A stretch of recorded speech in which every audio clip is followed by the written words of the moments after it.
المدرسة صوت على قلبي عسل يلا يا باص المدرسة خدنا على درب الأمل زمر باص المدرسة صوت على قلبي عسل يلا يا باص المدرسة خدنا على درب الأمل. Assalamu alaikum. I'm Shakira Akabo and you are watching Schools Out. In today's episode, we are going to be looking at mathematics and how we can teach differently to reach all learners. In every mathematics classroom, there are inevitably learners who are afraid of maths or even have a negative attitude towards it. This affects their performance and their achievement in maths. Today, we're going to be speaking to Natalie Gross, who is a Montessori teacher trainer and maths educator. Welcome to the show, Natalie. Thank you, Shakira. Okay, so tell us about your experience in the maths classroom. Shakira, having first gone into the mainstream sector when I finished varsity, so that whole fresh out of varsity, ready to take on life and make a difference in children's lives, it became very apparent to me that the way I had grown up and was educated, particularly in maths, always left that feeling of hesitation, that feeling of fear, that feeling of almost not appreciating the power of mathematics. And it was on that journey that I kept going, there's got to be something more. There has to be something that speaks to the child, not to the curriculum, not to what you have to tick off on the record keeping, but speaks to the child. And the Montessori way of learning found me. And I fell in love with Montessori mathematics in particular because it really brought about that awesomeness that the universe is built on numbers, and the seriation and the power of mathematics is in everything around us every day. And that's what brought me to my journey as a maths teacher and loving maths today and sharing it with children and adults every chance I get. You have almost 20 years experience teaching trainers, Yes. you know, and how to teach mathematics and how to do mathematics in the classroom. Tell us about how we can reduce that alienation and those feelings of fear that you talk about. I think first and foremost, the pressures on teachers today are rife. And we acknowledge that it's not easy going. Once you've worked through your syllabus and you've got your planning and everything down, that the number crunching, it becomes quite overwhelming for a teacher, and we almost forget why we're doing this. And the whole purpose of being the guide in the classroom is to be there for the child, to serve the child. Yes. So where children, and this is my opinion, where children are feeling alienated is that we are teaching to the syllabus. We're not guiding the child to embrace their own journey of learning. If you just look past your planning, look past your preparation, and look at the child, whether you have 10, 15, 20, even 30 or 40 children in your classroom, that means that you have young learners who are, some may be visual learners, some are auditory, some are kinesthetic, some are a combination of various. And then once you've looked at that, you're going, which of those learners are social learners and which of them are more solitary learners? Once you've taken that into consideration, look at the different intelligences, the multiple intelligences of each unique child. And if as educators we just take the time just to focus on each individual child in our classroom and go, how can maths reach that child? How can I bring about that wow, that awesomeness, that constant development of there's more, but wait, there's more. It's this awesomeness of numbers that surrounds them. And I think once you can identify the learning needs of each of your children, you're going to meet their individual desires too. That sounds very interesting. It almost sounds as if I should be doing maths again. How can we meet how can we meet the needs of multiple learners? You mentioned that there could be 20, 30, even 40. The reality in South African classrooms the classrooms are big, and they are what many would consider to be overcrowded. How can we then take into consideration the multiple intelligences when we have so many children in our care? First and foremost for me is to step away from the more traditional approach of only relying on a worksheet or a blackboard or a whiteboard. And I think even more so leaning towards allowing the child to work at his pace, allowing the child to explore what interests them, And yes, it does make your job as an educator a lot more difficult, but it's not about us, it's about the child. So even in a class of 30, and very often teachers will say to me, yes, well, it's easier said than done. Well, I've been there, done that, washed and worn the t-shirt, and I know that it does work. Even in a class of 30 or more, as soon as you allow each child to work through their syllabus at their own pace, you'll start seeing that their learning needs are met at their own, during their developmental planes too. So tell us how some of the equipment that you have set out here, how does this help the child? The beauty of the Montessori maths scheme of work, or the Montessori maths curriculum, is within the didactic equipment, because it speaks to all the child's learning needs. So whether you are a visual, auditory, kinesthetic, even a digital learner in many ways, the moment you see the equipment, the didactic equipment calls to you to have fun. There is no possible way that you can't have fun, adult or child. And the concepts become so concrete. So instead of giving the child a worksheet and saying, all right, so now we're going to introduce you to units, tens, hundreds, and thousands. So we're going to introduce you to our decimal system and the hierarchies. Right. And on a worksheet, it's purely visual. There might be a little bit of auditory explanation, color this in. It remains static to that worksheet. You want it to be able to call to the child's interest. So if you were to say to a 3-year-old, feel this unit, roll it between your fingers. It's a single unit bead. Now if I have 10 of these, it becomes a 10. Feel this, manipulate it. If I have 10 of these, it becomes 100. And if you'd like, we can even count them. There's 100 beads here. If I have 10 of these, oh my goodness, I have 1,000. 1,000 beads. And the child has, first of all, it's beautiful to play with and to feel, but they have that visual, kinesthetic, hands-on approach to actually understanding what is the difference between a single unit and 1,000. Right. It's not just printed on a worksheet. Yes. It's there for them if they really want to. They can even take this apart, count 1,000 beads and string it all back together again if they really wanted to. But it's that hands-on approach to understanding what they're learning. And that's just one piece of equipment. So basically you're going from the concrete, which is an actual cube, to the abstract, which is now looking at the world in bases of 10 or in decimals. Everything that we do with our children always works from concrete to abstract. Right. And that process of abstraction is also based on the learning styles of each child. There are some children who will start abstracting very quickly. The children who'll take a little bit longer. And it's very important to follow the needs of the child and be there to stimulate that when they need it, to motivate that when they need it, and then to help them on that journey towards abstraction. So you've mentioned all of this equipment. Is it only being used in the foundation phase, or do you think it still has value in the intermediate or even maybe senior phase classroom? When you look at the Montessori learning areas, and particularly their phases of development, so it's first introduced even as the early equipment to our toddlers, but then in the pre-primary phase, and it's then abstracted a little bit further to having even more advanced didactic equipment in the 6 to 12-year-old phase.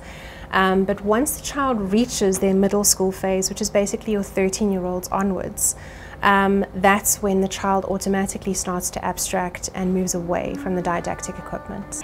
So tell us, Natalie, the didactic equipment, the Montessori, is it limited to a Montessori classroom? Can parents use it at home with their children? How does it work?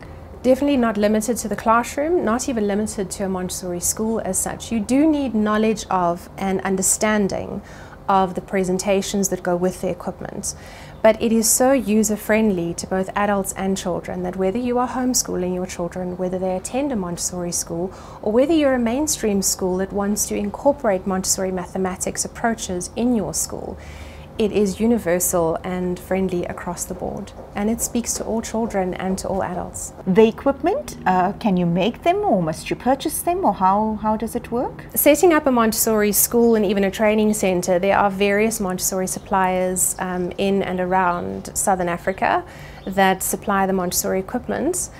However, everything that you see within your child's Montessori school, or if you do visit a Montessori environment, can be handmade.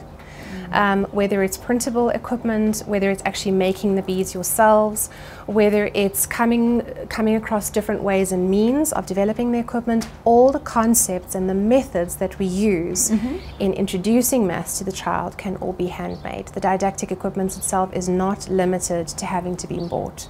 So again, it's very user-friendly, and it speaks to the community. It's a method of learning mathematics that breaks all boundaries. It's not limited to any financial means, it's not limited to any learning barriers.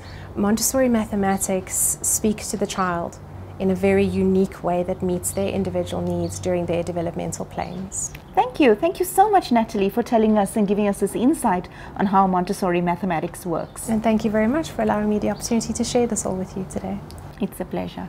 And that was Natalie Gross from the Montessori Training Center, where she trains Montessori teachers as well as mainstream teachers in ordinary classrooms.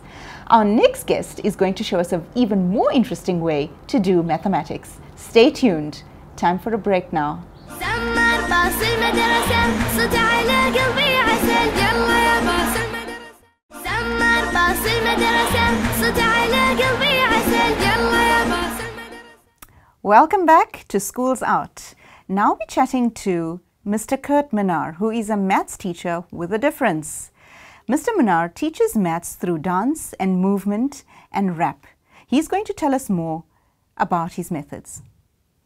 Welcome to the show, Mr. Minar. Thank you so much, Akira. Okay, so tell us, what brought you here to this journey of teaching maths in such a new and fun way? Okay, so it does go back a while. So I come from a traditional family. You kind of have to finish your degree, etc. So I'm the youngest of 3 kids. Brother and my sister, older brother and sister, very academic, done really well in school. I got to school, was very busy, very naughty. When I remember getting to high school and I done terribly in maths. I finished matric with an E. So I didn't do well at all.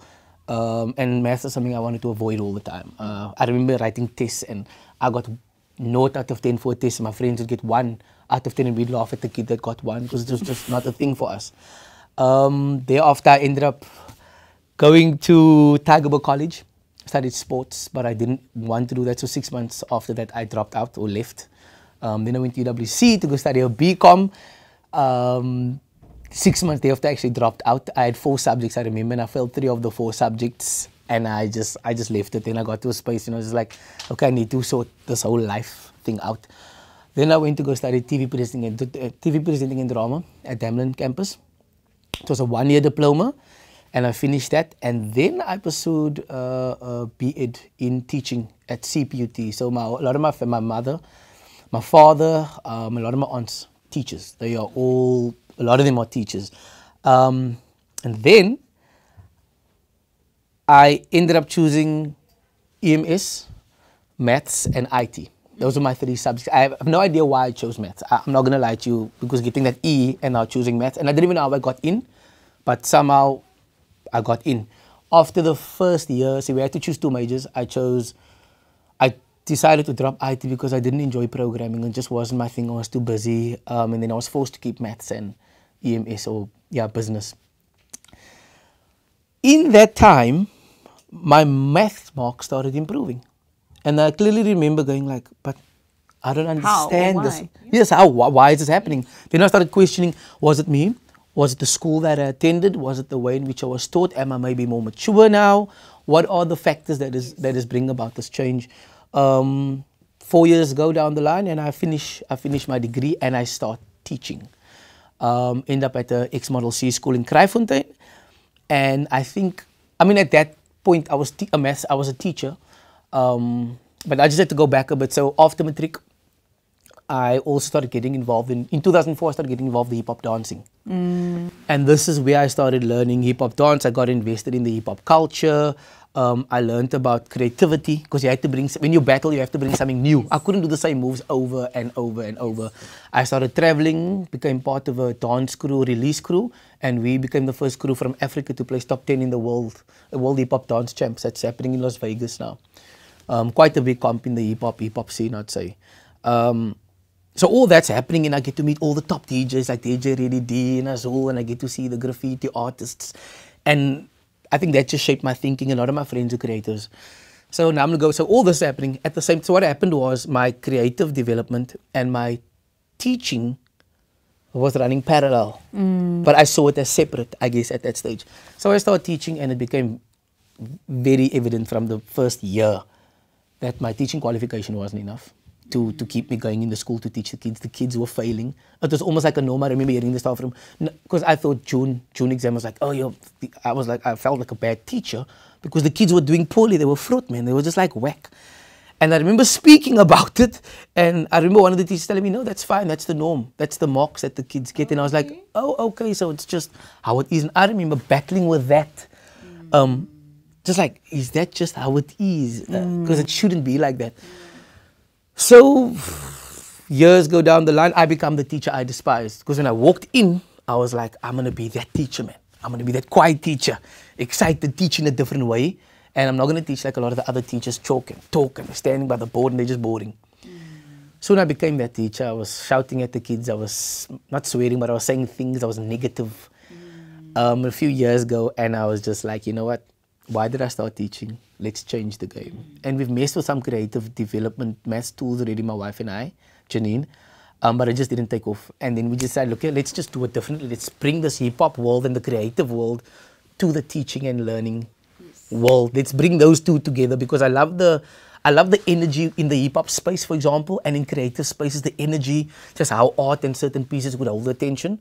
But I also understood that the kids needed to learn this content. And then I started bringing the two together. First thing I started with was multiples. And multiples is an important foundation. It's an important basic, and understanding the relation to area and all these things. So I started, for example, I started rapping. So I'll just do a quick short piece, multiples of 9, and I would go 9, 18, 27, 36, 45, 54, 63, 72, 81. And we just rap and dance, and then we'd go 7, 14, 21, 28, 35, 42, 49. And we'd rap, and the kids would just enjoy it, and they got it. But I love the fact that they actually started enjoying this thing called maths, the subject. And I think that was the journey. That's when everything changed. Then eventually, later down the line, we started experimenting with more different techniques, and bring these worlds together just changed everything. I became more confident as a teacher. Discipline. The last 2 years of teaching, I can proudly say I had no discipline issues. The battle for me more became a thing of, how do I bring the greatness out of this kid that I know exists and I know is there. So it's actually spinning it on its head, because you're not looking at punishing the child, but you're looking at how they bring value into the classroom. Yep, it's spot on. Like it's just, I don't know. It's just it literally changed everything. So I started when I done this. So remember, I didn't like maths, or I still had a fear for maths myself. My relationship with maths wasn't the greatest either. Which many people have a horrible relationship, but we kind of just suppress it and hide it. But through doing this, I started learning the multiples bit. I knew it more than I've ever known it. I've never known it this much. The second part was I've built the confidence. So even though topics that I battle with, I now have the confidence to sit down with it and walk the path and learn and figure it out. I'm not that fearful of the subject. And then I resigned in March 2016, I resigned to pursue creating more materials and doing new things and creating new strategies, because being in that space, it just took longer to develop new ways, because you have to work, come home, you're tired, stress on the teacher is intense. So that's when we resigned, and we just decided we're going to start an organization now called Dream Education, my wife and I. So she designs, we just work in tandem. And yeah, that's where we are now, and we just I'm busy traveling and teaching in Limpopo, doing workshops with teachers.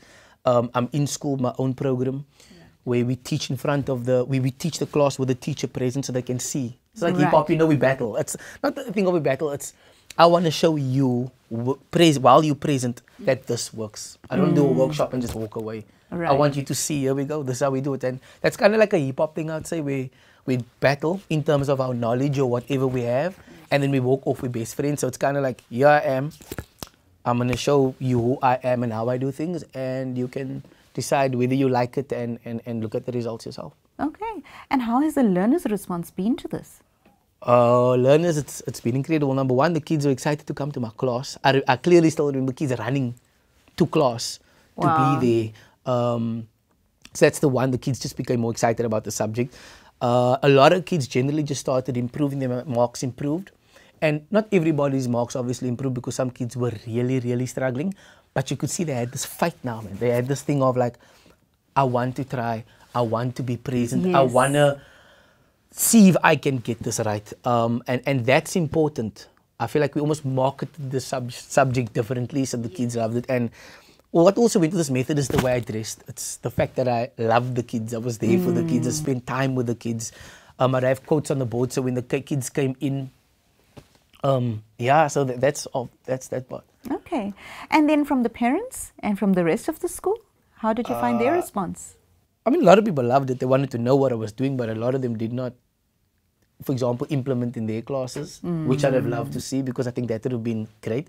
Parents, I did it after school. I started doing after Saturday classes. 188, I think, grade 8s. I told them you can come if you want to. I had about 182, 181 pitch up out of their own. So parents were there and involved, and yeah, a lot of the kids done well. That's really good. So you've created in them this desire for wanting to learn mathematics. Yes. And I think that's about it. The confidence, the wanting, the loving the language of maths. Yes. And that's where the basis is. So what one parting word would you give to maths teachers? The one thing would be to become more progressive in your teaching methods. Try new things. Bring your talent. So my talent is dance and maths. I combine dance and maths and hip hop and maths. So if you're a chef or what else, bring it in and combine it with your subject. Second thing is start networking and going to different events, film events, dance events. Just go and it will spark your creativity and get to know your kids. Get to know your kids. Wise words indeed. Thank you, Mr. Minar. Thank you very much. Okay, and that was Mr. Kurt Minar, who was speaking to us from Cape Town, who is a maths teacher with a difference. I hope you enjoyed this episode and you are fired up to teach maths in a new way. Join us again next week for another episode of Schools Out. Assalamu alaikum wa rahmatullahi wa barakatuh.